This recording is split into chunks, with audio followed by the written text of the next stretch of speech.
Yun mga idol, panoorin natin to. Isang welding technique to mga idol. Gusto ko rin matuto sa mga ganitong technique eh. Yan po pala ay tubular. Yan.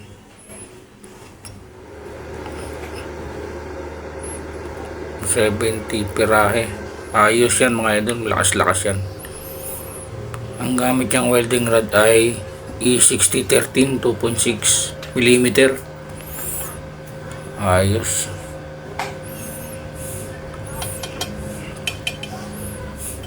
Ako mga idol, gusto ko rin matuto sa mga maninipis eh, kasi medyo di pa ako biyasa sa maninipis, makakapal lang. Kaya sabay-sabay natin ito panoorin mga idol.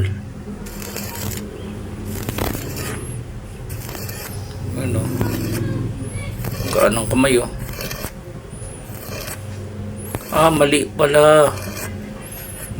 Mali daw mga idol. Butas-butas oh. Ano kaya magandang technique dyan? Wag daw gawin mga idol ha. Nakikita nyo.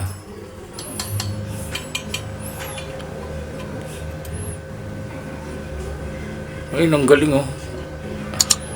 Hindi niya pa pinapabagayan mga idol.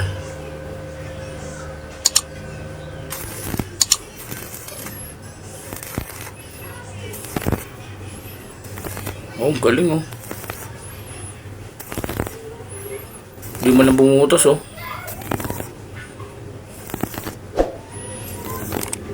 Galing mga idol.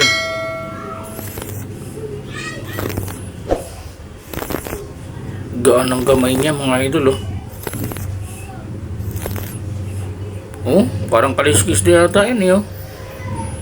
Galing ah, tubular lang yan mga idol. Maninipis. Galing oh, ganda. Binra steel brush pa oh.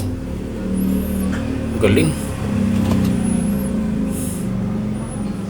Oh, hanip talaga sa mga idol.